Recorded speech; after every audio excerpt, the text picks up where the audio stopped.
You're on Team Human, conscious intervention in the machine. This is where we challenge the operating systems driving society, reveal the hidden codes, and develop new strategies for sustainable, intelligent, social, and deeply fun ways of living together. It's not too late to turn this thing around. I'm Douglas Rushkoff, and I'm on Team Human. Playing for Team Human today, the founder and entire staff of The Fucking News, Jonathan Larsen. Jonathan is going to prove there's still a path forward for the Fourth Estate. No, journalism is not yet dead or even intimidated into submission. It's just lazy. It's time to intervene on behalf of people and all living things. I'm Douglas Rushkoff, and you're on Team Human.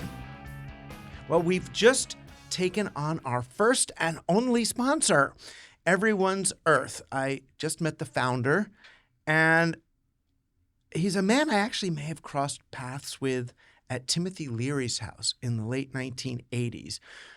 But we won't talk about that. He's right now doing 100% clean manufacturing of cotton for biodegradable diapers and all sorts of stuff. It's an infinite story, really, when you consider the circular nature of making stuff. So it's not so much the end-to-end sustainability of something, which is itself a fiction, and more like the never-ending sustainability of the circular reality in which we're actually living. I'll talk more about it. And so far, all you can really buy are their brand of dryer sheets called Kobe. But they're becoming our exclusive sponsor this year, which is going to be kind of fun, I think. No more ads from the Marines or Blue Chew or whatever it was coming automatically, so you're going to miss those, but it's going to be fun. So today, boldly we go into our new future. I'm delighted to introduce you to my friend and occasional mentor and calmer downer, Jonathan Larsen. He really, I think, cut his chops mostly as a producer on, or the producer on, the Keith Olbermann Show, for those of you who are old enough to remember and even old enough to appreciate what that means. I met him when he was doing Up with Chris Hayes. He helped put together Anderson Cooper's Countdown 360 on CNN. He did a short stint on The Daily Show, we can call it that, and worked for a while at the Young Turks, which is like a digital online news kind of a thing. And he was beautifully ejected from the mainstream news scene, I think, and landed in the next generation of great news conglomerates with The Fucking News, TFN, which you can find at thefuckingnews.substack.com. That's correct. Right? And read it and just be totally fucked, which is the way I like to get my news. So welcome, Jonathan. Thank you. It's great to be on Team Human. Yeah, and people should see your T-shirt. That's the logo for The Fucking News. That's right. Which is a beautiful kind of digitally. I'm so surprised that hasn't shown up before, but it's a great thing. What do you mean it hasn't shown up? I didn't see that. That you only invented everywhere. that. Yes. I mean, but that it wasn't that symbol. That no one else had done. You had thought that, because Yes. now I look at it, it's like duh, but it's like perfect. Just that middle finger instead of your thumb up, or instead of the start button, it's just the perfect. You of all people would appreciate it. I would. Yeah. It's an iconic meme thing.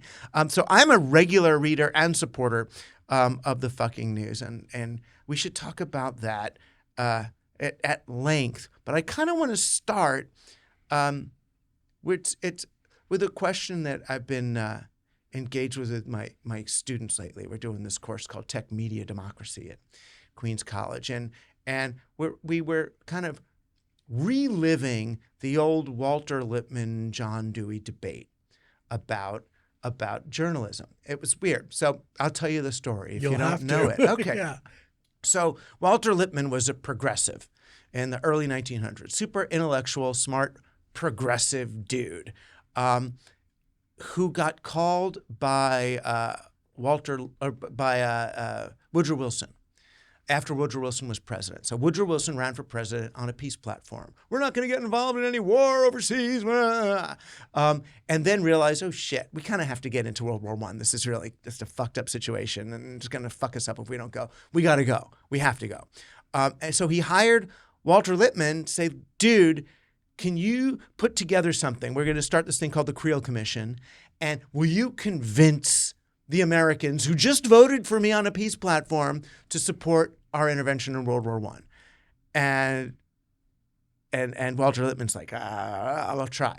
So he does the Creel Commission, and then it takes like a matter of hours, basically. In a few weeks, they do all their little PR, public opinion. He's the guy who invented kind of public relations and public opinion, and he manufactured consent very easily for World War I. So easily, in fact, that he had one of those kind of crying on the bathroom floor moments where he's like, I am become death, the shatterer of worlds. yes, and if people could be convinced this easily to totally change their minds, does democracy even work? Right? And he ended up writing this essay and a book called Public Opinion, where he argued that instead of having democracy, what we should have is a council of experts that sit in a building near the White House. They'll tell the president and politicians what to do, and the president and the Congress will agree to whatever the experts have told them, or they'll evaluate it. And if they agree to it, hire public relations people to manufacture public consent for whatever it is. Democracy is dead. People are just too fucking stupid and pliable and manipulable to do it. And then John Dewey, who was up at Columbia Teachers College, another great, sweet, progressive guy, an education guy, said, no, that's not true. If people had the right education and the right journalism, they can be informed enough to make the appropriate decisions. That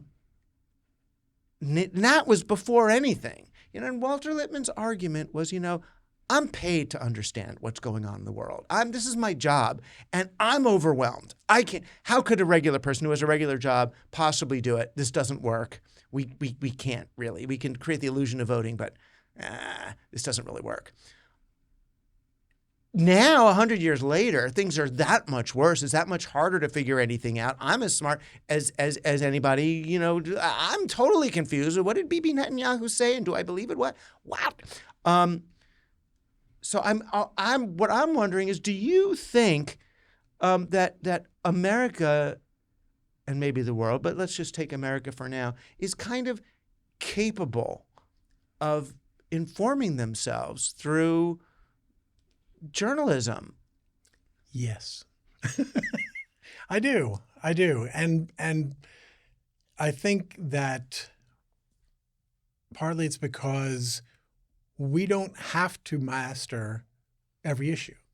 There are more issues today than there ever have been, but most people don't have to master them, right? There are certainly very good arguments now that we should have a parliamentary system or that a two-party system is bad, all of these kinds of things. But having a two-party system does make the choice pretty clear, right? People don't have to master all the things. They just have to somehow figure out which of these two parties might be better at things generally. Right. And that doesn't feel like a super high bar at the moment to me. Right. Right. And I do think, and I'm very encouraged by a few things. One is first of all, I'm going to say a heresy here, which is I think that generally people have not been very well served by journalism since well before Trump. Right. And so I do not mourn over much regarding sort of the downfall of corporate media because I never had it on a pedestal. My work in corporate media was usually focused on, can we please be better? Right. Well, you got your first job in media after Neil Postman wrote Amusing Ourselves to Death, right? I would think. I believe so. Yeah, after, basically Neil Postman, a great media Right. theorist, said that the news industry became the entertainment industry. They're Right. playing music Right. under the news shows, Right. and that it's going to lead towards just spectacle and sensationalism. And I confess I've never read Postman, but obviously I'm familiar with the idea and his work a little bit. But I tend to reject the idea that it became entertainment.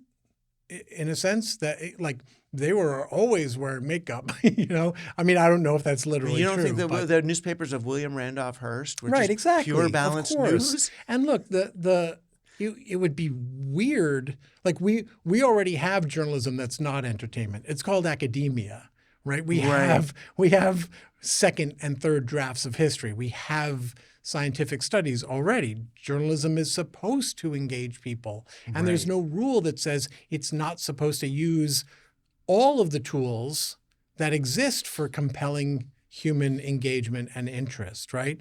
And so that's I think always been the case, and you can see that as a bug or a feature. And I do think that journalism, mainstream corporate journalism, has been extraordinarily slow and reluctant, with some principled reason, I think, but not necessarily well-reasoned reason, for not doing that. It used to be that you could not put a music bed under anything you were doing because it was emotionally manipulative. I happen to still agree with that. Right. But no, I doubt anyone even remembers that rule. So right, but it is. It's like when I was a very little kid, you'd watch Vietnam War footage on the news, and it was just straight. You'd hear bullets in the background, maybe, and someone talking. There we are, and the thing. Yeah. And now it's like watching that scene from what was the If You Even See It.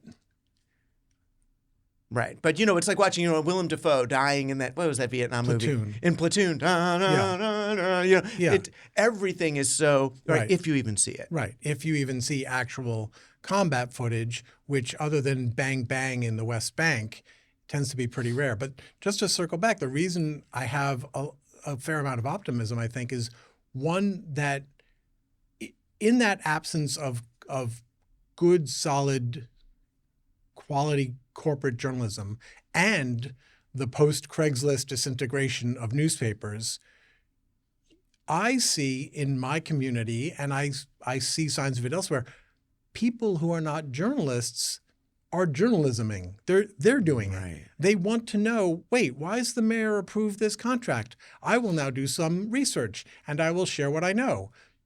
Congratulations, you just became a journalist. So people are doing that, and communities are learning who to trust in those roles, and they're following those people and they're spreading their work. Like, no one's calling it journalism, but it's sure as hell journalism. Right. And as you know, you pointed out in I think your post this morning or yesterday, you were you looked up a couple of things. You were looking up sort of you look up the law for what case was that? This was SpaceX. Oh, right. The DOJ just dropped a big hiring discrimination suit against them, and all of the coverage of it said that the DOJ accused him of failing to hire asylees and refugees, and SpaceX's defense was the law doesn't allow us to hire people. Right. And that's where the journalism ended. I know, and nobody, and then this is the great thing. This is why it's the fucking news, because then it's like, I thought, wouldn't it be cool, this is what he's saying, to look at the law and see what it says, right? So the news is saying, Musk says this, they say that, and now the next... Back to you in the studio. Yeah, back to you. And it's like he looked up the rule. Right. Which seems like, but that's the thing that, interestingly enough, that you're saying like the citizen journalists are doing, and the journalists aren't. Not only aren't, but rarely have ever. I mean, that's Woodward very and unusual. Bernstein did it. They went to the Library of Congress at night. Didn't you see the movie? And they looked at all that stuff. Yeah. That was what got a lot of us excited about the journalism to begin with. But you're saying that was way more the exception than the rule. Well, not only was it the exception rather than the rule, but it was an accident. They were covering a break-in. Oh, right. Nobody knew it was Nixon or something. Yeah. So it was more that with every step, they became intrigued and they still had questions. Also, at the time, newspapers were just extravagantly more, better staffed. Right. So you could, a reporter could spend a day going like, I wonder what's going on here. I'm going to go be a pain in someone's ass. Right. But the other reason I'm optimistic is because at the time we're taping this, it's been more than a month now of the Trump administration, but we are already seeing people learning the things that Lippman would have wanted them to learn, right? They're already starting to understand what the consequences are for the way the current administration is administering, right? They're already seeing this, and there's a certain bias towards when it personally affects them, right? There are all these memes out there now of MAGA voters who are saying, you know, I campaigned for Trump, blah, blah, blah. And my daughter, who has been in the federal government for 20 years, just got laid off. I didn't vote for this. Right. Well, you did, but you're just learning now what you were voting for. Right. I mean, but they're learning. And then it's a worser version of, and I don't mean to offend anybody, of course, but it's a worser version of what a lot of us felt after the election of Obama. That it was like, Goldman Sachs is coming in to save the economy? And where's our invitation? I mean, we ended up doing Occupy because there was no way to participate in that government. Right. So it's like, okay, this is what you got, and Right. at least forces a rethink. But yeah, I'm just writing a monologue for next week about I've got so much faith now in so-called red state people's ability to see what's going on here, to see that their needs are not actually being met, that there's an administrative problem. And I feel like we may be on the brink of genuine cross-party, cross-ideological solidarity here. I mean, the parties certainly have been scrambled from the ideological definitions that we attached to them for, a few decades. Certainly, Democrats are now all of a sudden the party of institutionalism. They're the party of corporate America. Now, for the first time, Trump got a majority of, I think, under $30,000 per year income households, that kind of thing. So there's definitely been a scrambling, and then that's both a danger and an opportunity. Yeah. I mean, one of the interesting things that you've noticed about news and television news in particular is that, at least as you see it, the frantic race towards creating shorter and poppier, more sensationalist segments doesn't really necessarily bear out as a required priority. The producers, even, when last time I was on Chris Hayes, he's like, we've got to make this 6 minutes or less, because otherwise I'm worried we're going to lose attention. We got to keep moving. And you don't think that that's the case necessarily? I'm hard pressed to think of an example where it has worked, which I feel ought to be pretty easy if it had worked, right? We would all know that show, that super successful show that does that. You remember Shep Smith from Fox? You remember that guy? Super popular guy on Fox. I believe CNBC, poached him, threw a lot of money at him, and they did a show where they advertised it's going to be super short, segments. And I started that anecdote by asking you, do you remember who Shep Smith is? Right. I remember that show. Right. Exactly. There's just not a lot of And look, you've heard me say this spiel before. The highest rated quarter hour on MSNBC is every day consistently the longest segment they do, which is the A block of the Rachel Maddow Show. The most successful news program in history, right? Critically, everything else is literally called 60 minutes. Yeah. It's not called 45 seconds. So the mistake that I think a lot of producers and executives make is that people aren't interested. A lot of them themselves are not interested. And so that also explains why you see a lot of visuals flying around, which is something you don't see in successful media elsewhere, right? You don't have that in the movies where you've got graphic crawls and maps going over people's faces. So because they are bored by the subject matter, it doesn't seem plausible to them that other people might actually be interested. And so they want it shorter, even if taking the time to explain it might compel people's interest. They still want it shorter. They want all these whiz bang things to get the serotonin Right. going. It is And- interesting, yeah. you know, because I was listening to MSNBC in the car. I had a free trial of Sirius XM Right. when I got my car, so I listened to MSNBC. And if you're listening to it and not watching it, you become really aware. It's like, Oh, like the after graphics, everything, you can hear them. they're making noises, right? It's like, what the fuck is going on there? It's like this morning in the White House. It's like, and I'm thinking, I was thinking the same thing. It's like, wow, these people, they must not really have faith in their product if they're throwing all this stuff over it. Well, the other thing is there's an ethos in the control rooms now, which I don't think you had back in the Cronkite days, but there is an ethos in the control room now of like people will get fidgety. Like if I mean, the people in the control room themselves. Yeah. Right. They'll be sitting there, they're watching their show, and they can either just calmly let the camera sit on the anchor while the anchor speaks, but then that means they're not doing anything. And so they get fidgety, they get antsy. So they're like, okay, take the guest. Give it, let's see the guest. Okay, now let's get the reaction shot. You know, bring in the graphic. Don't we have a graphic for that? Bring in the graphic. Part of that is like technological competency. In a way, there's an interesting kind of tech theory argument to make.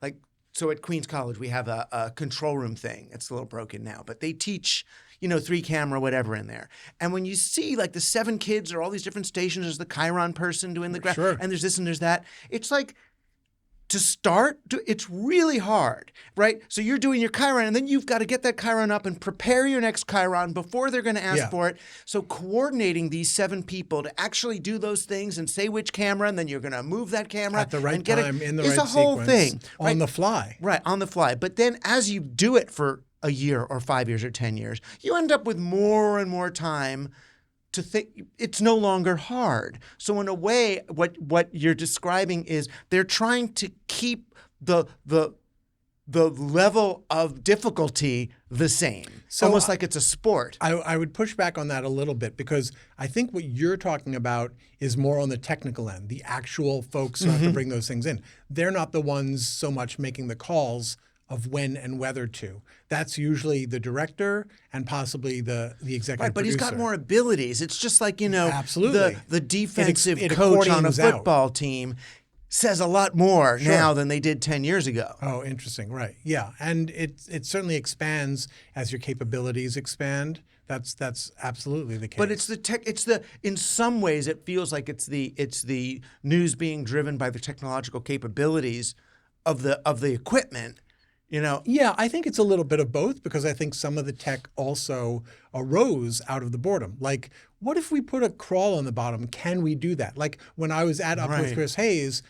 Can we do that? Could we possibly engineer that? Yeah. Like we didn't have, if I remember correctly, the lower third so people know what a Chiron is, the little banner across the bottom with people's names. We didn't. I wanted it to be more like the movies where when one person was speaking, for people who don't know, it was 4 guests and an anchor. And I wanted people to see the person sitting next to the guest because they were all around a table. And I wanted them to be able to see that other person's engagement. But that meant, but I also wanted. So more than one guest at a time. So you could see the way the other guest is liking or not liking what the first one's saying. Exactly. Because that's what happens in theater and in film. Maybe you're bored by whoever's speaking, so your attention strays and you see the other person, oh, they're super engaged. Right. So they'd be watching. And so we had to like ask them to build that for us. Right. And the reason I wanted the name of the non-speaker too, and I would keep them up because usually it's like, okay, name them. Okay, take it down. Right. Like that's the normal thing. I'm like, why are you taking it down exactly? Did we like, and what I wanted was, because that trains people, as soon as a name comes up, you have to read it.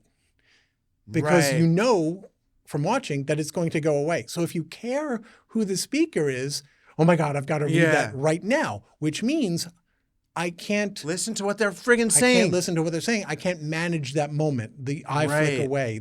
I can't do that. So I would say just keep the names up.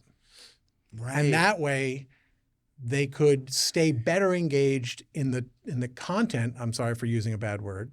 They would stay more engaged in the conversation and the subject Right. matter because they, at their leisure, could figure out, why is that person so mad? Oh, it turns out they're an environmental Yep. activist. No wonder they're mad. So now you have an emotional engagement in why that person is pissed. Hi, I'm Tom, the founder of Gobi. Did you know your dryer sheets are made from plastic and filled with forever chemicals? And that over 50 billion go into landfills every year.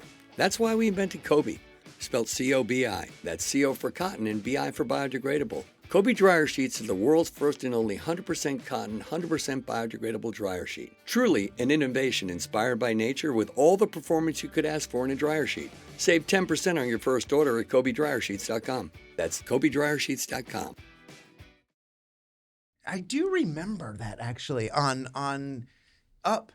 It happened on Up. This was the show where we did it. I do remember that because it was odd. It was odd looking until you get used to it. Right. Because I was on that show and then it's like, wow, I'm in a 2-shot with this woman next to me, and she just looked. She was looking off and whatever, and I'm talking, and then when it went to her talking, she was saying honestly something just not smart, and. You see my look over at her like that, and I'm like, oh my God, that was on TV. Because I assumed everybody's in their little one-shots. I'm just like, almost like wanting to get Chris's attention. Like, are you going to call her out on this? Is something going to happen here? And I was both so outed, but then in some ways celebrated. You know what I mean? Sure. It was like this moment happened. Right. Or me you guys used to get this giant thing of food. Pastry plate. And nobody was touching it. And I'm like, there's a gorgeous. Every episode, there was someone who would break the. That was me. And wall. I'm just sitting towering on this Right. thing. And you see me Yep. eating the thing. I'm Right. just like, whatever. You Right. know. But and of course it's like live, it's and- like fun and it's like, oh, they're doing something different. Yeah. But we were trying to create a different viewing experience. Like people would have that as a part of a conversation as opposed to this entirely sterile, weird, inhuman environment where these conversations normally take place. It's Right. like, oh no, they're sharing a meal and they're chatting. And also it was to trick you guys a little bit, the folks around the table, into not feeling like they were in that environment. Right. Because that locks in a certain mindset of how you conversationally engage with people. So we did a lot of like fairly subtle, but I think Yeah. pretty effective psyops type Totally. stuff. No, because that big plate of stuff used to be in the green room in most cases. Right. And and I didn't even, no one would take from it though. So I was like, fuck that. They always did, but it usually took one one. person. That was me. And then it was a cascade. of Whoever's the people. lowest paid member of the panel, it's like, Right. this is Yeah. full price Starbucks stuff here. Yeah. I'm taking my due. Right. But that goes back to the point about entertainment and using the tools of entertainment. And just so people know, the subject matter was quite wonky, like extraordinarily by the standards of cable Right. news, wonky.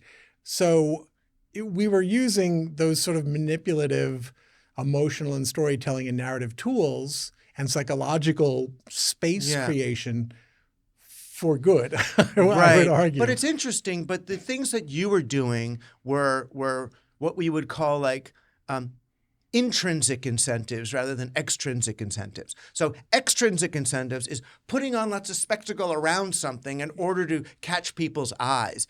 Intrinsic ones are what things can we throw in, almost more like a reality show. What can we throw into this Yeah. experience between these people to make Yeah. something else happen? I'll tell you something else we did because that relates to the idea that there's this impulse to do things. There's this, and that Right. creates a lot of the, I love the way you did the noises before. Shring, bow, pew, pew, pew, pew. Yeah. But we had a similar experience in our social media strategy. So the show was coming up on launch, and I don't remember how active we were on social media before launch, Yeah. but it doesn't really matter. At some point, the network's social media team came to us and said, so what's your hashtag going to be? And of course, it's like, well, we have to have a hashtag. Someone's got to pew the hashtag, right? And I said, probably a little bit jerkishly, I don't know.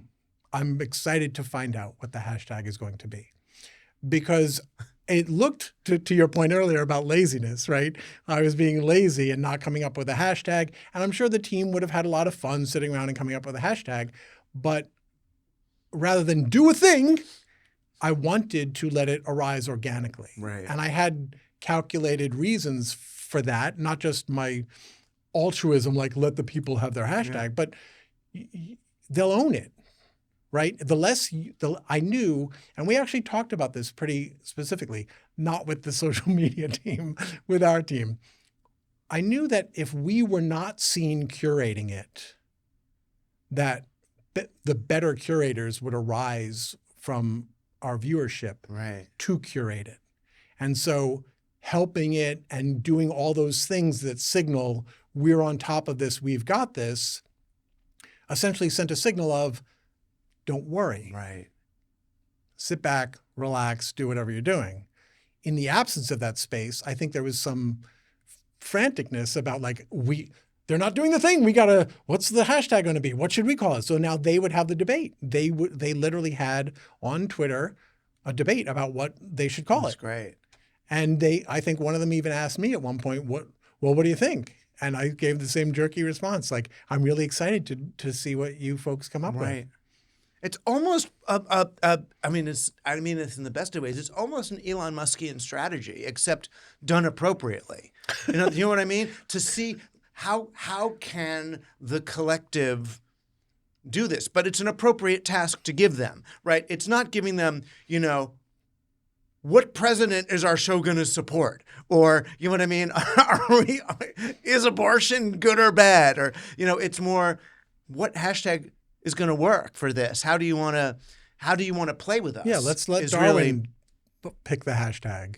In that case, yeah, because you're recognizing that the social media space is not just a broadcast space. This is an interaction space. It's a community space. Yeah, it's a more complicated space than we've ever had. In some ways, it's not purely a conversation. It's not a broadcast. It's not purely top down. It's not finite in terms of the potential size of it. So, see it as a resource. See it as a resource and see it as a partner. So that was the approach. So are there still people who do the producing job that you did, the kind that we see in, like an Aaron Sorkin show about how the news works, and there are these producers that really are partners with, there's the producer and the anchor, and they're working together to make this show, and the producer understands the talents and vulnerabilities of a particular person. So you're not asking me to humble brag about the character that was kind of influenced by me on the newsroom. You're welcome to. No, right. It's fine. No, it's fine. He was though. The sweet little guy was based on you. Yes, the one much more slender and good looking. Right. Not more good looking, just a different kind of good looking. He was looking. So I think, because that show, that guy that Jeff Daniels played, he was an Oberman. He was an Oberman type. Yeah. Obviously, it was not a perfect analog, and it was never intended to be. But Sorkin literally came to Countdown with Keith Olbermann and hung out with us for a few days and watched how we work, and then came up with something different. Right. On the air. But there's your these question producer, was, the really thinking producer who gets to work like that. I confess, my honest answer is I don't know, but I would guess there absolutely are, especially if you expand the scope to, the aperture to include beyond like the traditional networks. or something. There's probably people on there. But also just in the streaming space and all the online shows, so I'm absolutely sure that's still the case. But mainstream TV and cable TV was no longer tenable for you. Well, I think I was no longer tenable for them. Right. At a certain point, they just didn't renew my contract. So but I was hired again later by Al Jazeera America. So, and I don't think there's like a rule. I don't think anyone thinks about me for one thing. I don't. They're not like, oh, we're keeping Larsen out of media. Right. Yeah, exactly. I certainly don't believe that to be the case. But there was a point where I was the executive producer of MSNBC's Alec Baldwin show, which, surprise, surprise, came to a somewhat abrupt end, unexpectedly. And there were points where after that, so I was just sitting around. I had a contract, but they had no show for me because Alec went boom. Yeah. So there were points after that where they would bring in new anchors and new talent, and I would think, oh, I could actually really do something interesting with this person. And they weren't interested in me. And I think the executive in question just kind of fundamentally didn't get me or what I did. And so I just wasn't front of mind. I think that's probably the sort of most benign explanation for it. I mean, and we both, taking different paths, we both ended up in, I guess, what could loosely be called the independent media space, right? I've got a Substack, I've got a podcast, you've got a Substack. And I'm a person who comes from book publishing and PBS Frontline and those things. And it's not that I couldn't maybe, I don't know, write a proposal and get them to do it. It's that something's working better about this space. But I also have a certain guilt about being in this space because it feels like these spaces are kind of closer to social media, that these are the spaces for citizens media. Mm-hmm. And as a professional coming in, that I'm like using up the You're oxygen. taking up the amateur bandwidth. Yeah. And that feels, at this point though, I feel like the difference between amateur and professional bandwidth, the people on the amateur bandwidth are making more money than the people on mainstream network television. Yeah. So I don't know what's professional and not anymore. I'm sure Joe Rogan is managing to get by despite you draining off his audience. Right. I know. I know. And it feels like as long as we are, and we got to be, as long as we are rigorous with ourselves, because the danger about being outside a newsroom without peers around is, self-indulgence or lack of rigor. Right. It's was it Dylan? To live outside the law, you must be honest. It's really hard, especially because even the most pure person, no matter how good their intentions, no matter how finely honed their skills, when you are in it, when the thing you're writing about is in your brain and captivating your brain, your ability to see it is denigrated. And again, no matter how pure your motives, you will really benefit from a second set of eyes to catch things, to make your work better. Ideally, it should be collaborative. And this is actually one thing I've talked about a lot in terms of when people sort of ascribe evil motives and results to corporate media, right? And look, I'm obviously not super thrilled about all these massive companies owning, controlling so much of that media. The assumption is that they're telling the shows, do whatever it takes to get ratings, that they're hammering them to get ratings every day, which I wish were true. I would love that to be the case. What I've found problematic at times, and maybe this is just me being a jerk, is that there was such conflict avoidance in a lot of the newsrooms that it made it very difficult to have the kinds of challenging conversations, which I think we actually did manage to sort of engineer it up with Chris Hayes so that we could get beyond the obvious thing and challenge and push back on each other and get to much more interesting spaces rather than just someone pitches an idea, everyone looks around awkwardly because it's bad and puerile, but no one wants to be the person to say, well, I feel like that's already been covered a lot. And so maybe we could, it's just much more difficult in a corporate space or a corporatized space to have those difficult, challenging conversations where feelings can and should get hurt. Like to some extent, like if you have a bad idea, you should feel bad once you are alerted to that, Right. But that's a negative experience. Now I've had a negative experience at work. Right. And you're less likely to be open to those kind of experiences in a news writer's room than, say, The Simpsons or South Park. I imagine on The Simpsons, someone comes up with something and they're like, we've done that 30 times before. Shut the fuck up. Yeah. Especially in an ironclad place like that, that space is going to be ruthless. And look, I don't mean to be flip about people's feelings and everything.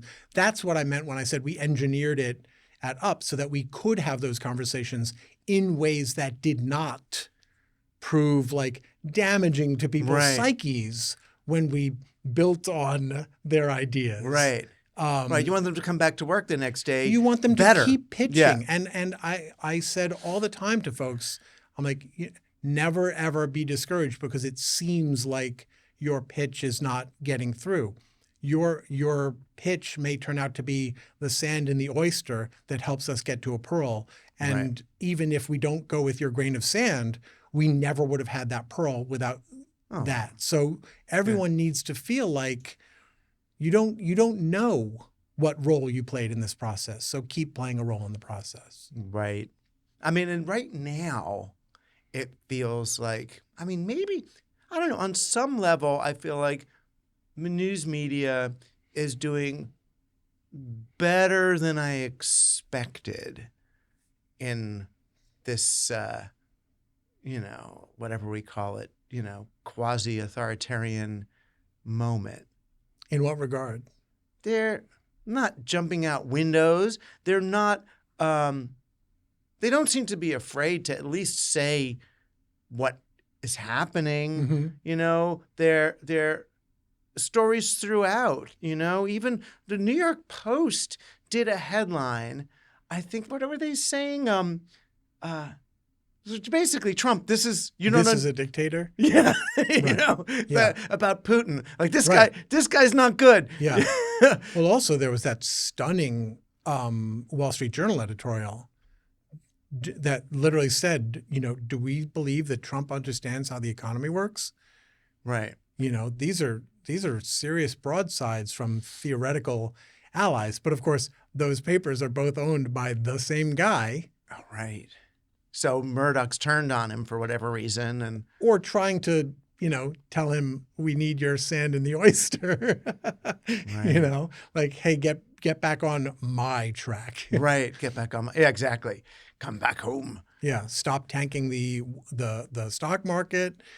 Start getting to work on inflation. Don't blow up inflationary, causes, all that kind of stuff. Yeah. So, but yeah, I think in the sense that you were talking about of integrity and bravery, I think that's true. We could have seen, I think, a lot more sort of compliance in advance, right? Isn't that what they call it? Obeying in advance or whatever. But I also think that it's continuing to fail in the sense of you got to be saying something that's going to matter, and you got to figure out how to get people to watch it. And in that sense, when you talked about us being in alternative media, like I still think a lot about like going back, and occasionally I try to put out a feeler here or there, right? For sure. Part of that is pure ego and wanting to like play with those toys and create something new in a playground where you have the eyeballs. But just from an economic perspective, when you look at their trajectory, it's like, does it really make sense for me to get off a trajectory that's going up, my own Substacks, right, which is going up, and jump onto one where the boss could change next month and flush me out, as opposed to I'm the boss here and I'm on the rise. So I know whoever thunk that that having a kind of a department store freelance, kind of set of gigs would end up being more stable than having one corporate job. Right. And it used to be, of course. So the reverse. Right. Yeah. A corporate job was, get You're comfortable. in. You are in. You made it out of the mailroom. You're good to go. It's just a matter. The only moving you're going to be doing is offices to offices up to the corner slot. Exactly. Or worst case, lateral moves. Right. But, you're there for life. You're done. They might ask you to run the Midwest regional office. They don't like you. Right. If they don't like you, you get a different job. Right. Yeah. But you still jobbed. Right. Yeah. And you're still careered. Right. And you're still set for life and all of that. So, yeah. What does a career in media look like? And in some ways, that's a self-perpetuating cycle, I think, because if the people who can succeed, and you've seen Mehdi Hassan started Zateo, right? And that appears to be doing gangbusters. So if the people who can succeed in these alternate spaces keep leaving the mainstream media, like what are we left with? And certainly there are titans like Rachel Maddow. Right. But to some extent that she's in a bit of a gilded cage because no one else is going to pay her that Right. same amount of money. And, creating your own media empire from scratch. Well, that's if a lot she's of work. rich enough, she'll just go take over Democracy Now! Or something and, Yeah, have a good time. I don't mean to play the She'll be fine. violin for her lack of options. But then the other thing I feel like is going away is the big, like, Associated Press or New York Times or they're the big kind of news company that had that sort of BBC-like competency that I don't know you can't do yourself on TFN. Right. And that kind of does rattle my bones a little bit, the sort of dissolution of that status, right? That bedrock. Fourth Estate, that thing. That unquestioned thing of like, well, it's the AP. Well, it's the New York Times. Like, you can go to bed now and rest knowing that they're on the beat and everything. And, part of what I do at the fucking news is like, I'll pick apart their stuff and say, look how much they missed here or mischaracterized it, or in the case of the AP, in case you're listening, stealing my work, that kind of thing, not citing sources. So yeah, it's a little bit terrifying not to have those sort of earth, air, fire, water, New York Times, basic, unquestionable elements of physical reality anymore. Right, and because there was a whole process that would go through. I mean, the fact checking and the secondary sources and the although I think it was more the consensual fantasy that really gave it its bedrock power, right? Because we've had bad moments from everyone. We had Judith Miller in the Iraq War, and there's the sort of like fact checking is very oversold because fact checking can consist solely of, is this fact correct and the next one correct, as opposed to what story are we telling by the assemblage of these accurate facts. And that's a much more sort of subtle, sublime kind of thing. And that's a lot tougher to always get right to the extent that there is a right. And almost impossible, actually. But that, I guess, what I kind of want to get to before we're done is I'm sure you, even more than me, are getting kind of the emails and calls from people who really just want to know what the heck is going on and how bad is this? Right. Are we going to get to vote again? Yeah. Are people going to be rounded up? Right. Should I mean, I'm not going to judge, but I got a lot of friends who are like leaving the country. Yeah.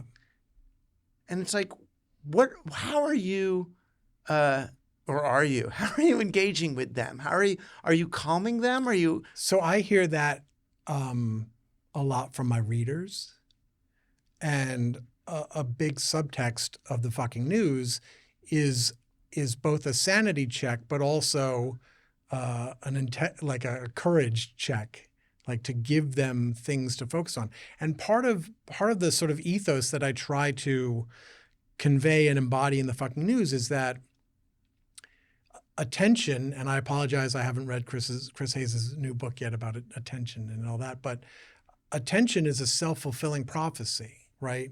And so what we decide to pay attention to has a lot to do, or at least not an insignificant amount to do, with what happens, right? And so there's an argument to be made that, yes, it's important to be aware of and focus on signs of creeping fascism and totalitarianism and all that.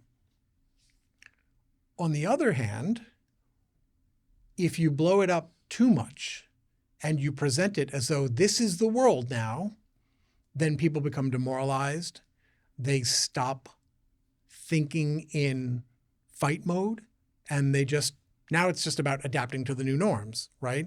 based on something that maybe didn't actually justify it or rise to that level. So a lot of what I try to do is to play the same game, but in the direction of victory, which is focus on, look at all these missteps. Look how terrible they are at achieving basic things despite having literally all the resources. They control everything. They have all the levers of power, and Elon Musk can't do basic email things correctly. Right? So, or you covered how they fired all these people and then wanted to rehire them and couldn't find their names. Flushed them from the system, realized they needed them, and then didn't know how to get back in touch with them because they flushed them from the system. Right. There was no Command Z for this. Right. The thing that I'm trying to make a cliche is something along the lines of, these guys are so stupid they have $1 billion. Like, to flip that assumption on its head, because we tend to think he's a billionaire, must be a freaking genius. Show me the money. Like, we are seeing repeated, stupidity, like out and out stupidity from this person. Basic things, them getting wrong, basic things that even if they weren't stupid to think that were true, they're stupid in not doing the basic things of asking someone knowledgeable, right? There are different kinds of stupid. And I'm sure there are lots of ways he's extraordinarily smart, I think. But literally, when you get $1 billion, you're now living in a different place.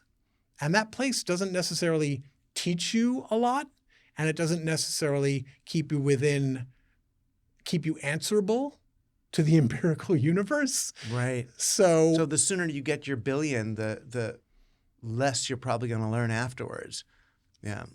Who around you has incentive to teach you? Right. I mean, I've seen this in places. I've worked with some pretty big names, and I've worked with some big names in very constrained places, and they were super normal people. And then they got to places where the managers, the higher ups, the executives, were conflict avoidant and or scared and or didn't know how to engage well with substantive topics or whatever. And so they did not enforce guardrails. When you don't enforce guardrails on people, they go everywhere. And that's human nature, right? And so they end up getting called monsters in the public or whatever because they are acting inappropriately. Same thing with Elon Musk. We're seeing it day after day. You're acting inappropriately, dude. Like, does anyone around you love you enough to tell you that you're doing things you should not do? And so, but you don't know that anymore because no one's telling you. Everyone's applauding you. But you're hopeful right now. It feels. Yeah. That it's just that this show just can't quite go on like this. I mean, I've been harvesting these essays that I haven't read yet, but there are examples out there in our own history of these shifts toward this kind of thing, which get rejected very quickly. Yeah. I mean, I hate, as a white dude, I hate to be the guy saying, the founders really had something, they really had something figured out there. But it's not that democracy is failing, right? It's that democracy is doing its job. That's why everyone's upset. Democracy is doing the job of giving us the things we voted for, right? Right. And that doesn't mean democracy's dead. That just means we asked it to do a shitty, stupid thing, and it's working. Right. We're getting the thing. Right. That doesn't mean democracy's dead. Right. I say that about the internet and technology all the time. It's like, so Facebook and X, they're doing what they're programmed to do. Right. That's not the computer's fault. Right. They're tools. Yeah. We don't hate hammers just because someone once did really bad things with a hammer.